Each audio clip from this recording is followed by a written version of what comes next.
Hello students, सुप्रभात। हम doctor Kamlesh माझी, सहायक प्राचार्य मैथिली, SJS कॉलेज बाथू बेनीपुर दरभंगा। आइ हम पुनः उपस्थित छी अहाँ सभक जे पाठ्यक्रम में अछि, शास्त्री द्वितीय वर्षक जे पाठ्यक्रम में अछि एकांकी संग्रह। एही एकांकी संग्रह में जे सीता एकांकी अछि, एहि से पहले पिछला कक्षा में हम सब किछ सीता एकांकी के संबंध में 2-3 गो क्लास सेहो पढ़ा चुकल छी। आइ हम पुनः एही एकांकी के विषय में आगे जानकारी देब। चली हम सब एक बेर जे से रिमाइंड करी जे एही एकांकी जे सीता एकांकी छे, एहि एकांकी के हम सब कोन तरह जे से पढ़लहुँ, एक बेर जे से रिमाइंड करी छी। असल में एहिमे जे से जे पात्र छथि ओ वाल्मीकि ऋषि रही छथिन। राम अयोध्या के राजा के रूप में जे से छथिन। लव कुश रामक पुत्र और चंद्रकेतु लक्ष्मणक पुत्र आ संगे ओ सेनापति सेहो रही छथिन। सीता अयोध्या के राजा रामक पत्नी रही छथिन। एतो स्पष्ट है सीता के मुख्य रूप से जे से देखायल गेलैया माता सीता के जीवन में कोन तरह जैसे कठिनाई एलैया और ओकर बाद जे से आगे की एकर जे से स्थायी उपचार भेलैया, स्थायी निदान भेलैया। एही तरह हम सब पढ़ चुकल छी जे चंद्रकेतु ऋषि कुमार के कहे छथिन जे ई कर्ण द्रोण वाक्य हम नहीं सुन, ई कर्णद्रोही वाक्य हम नहीं सुन चाहे छी। देखू हमरा सेना में पवन पुत्र महावीर हनुमान आ अंगद सनक महावीरक कमी नहीं। सारथी सुमत पवन प्रवाह तुल्य चलो वाला रथ पर बैसल छथि। यदि अहाँ के अपन प्राणक कनेको मुँह नहीं होए तो श्यामा सब दिश अपन कर कमल बढ़ा सकै छी। तखन पुनः जे से ऋषि कुमार कहे छथिन चंद्रकेतु के छथिन से तो बुझिए गेलिए।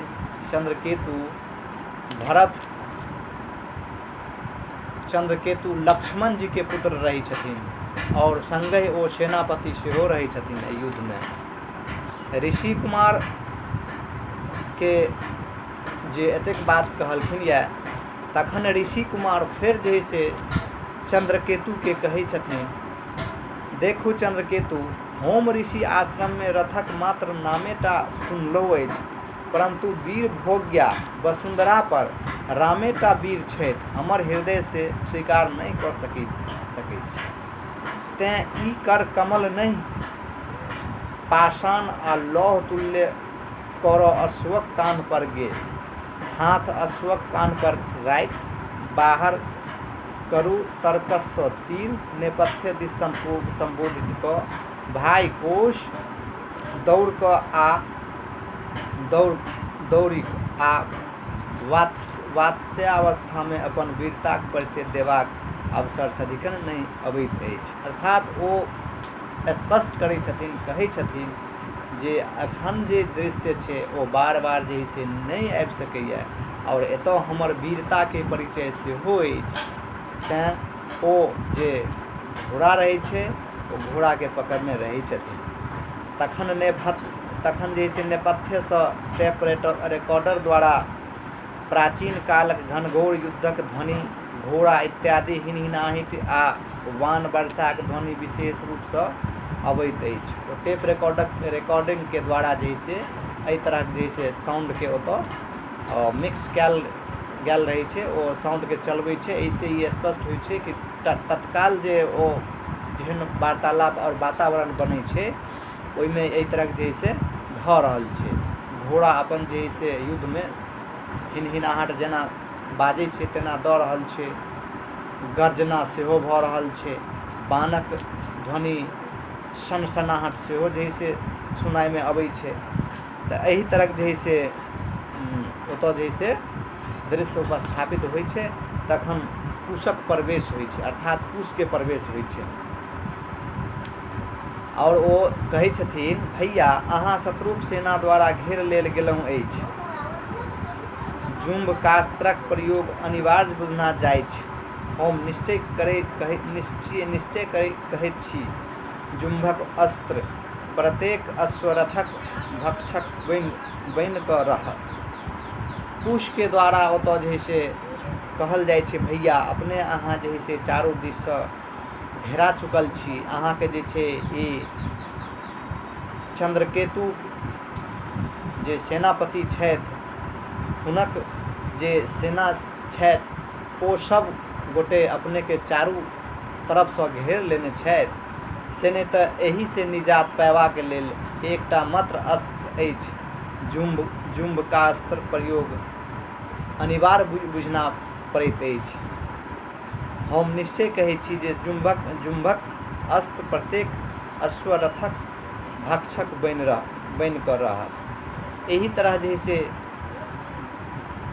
ओ अपन जे से लव भाई के कहै छथिन, तखन जे से चंद्रकेतु पुनः जे से बाजै छथिन जे वीर बालक, रामक सेना जुम्भक नामसँ भयभीत होयवाला नहीं अछि। ऋषि राजाक अस्त्र ऋषि कुमारक प्राप्य कथमहि नहि भऽ सकैत अछि। एही तरह हम एतऽ स्पष्ट कऽ रहल छी जे कुमार ऋषि और चंद्रकेतु के जे बीच वार्तालाप होइ छै, वह रथक संबंध में जे लव और कुश भगवान श्री राम के द्वारा अश्वमेघ में छोड़ल गेल घोड़ा के, और घोड़ा के ऊपर जे लिखल रहै छै ओकरा ओ अस्वीकार करै छथिन लव कुश, और ओ युद्धक लेल जे से कहै छथिन। युद्ध के लेल जे से अखन चंद्रकेतु के बार बार जे से आग्रह पे चैलेंज जे से कऽ रहल छथिन। एही तरह हम एतै एहि कथा के समाप्त कऽ रहल छी। धन्यवाद।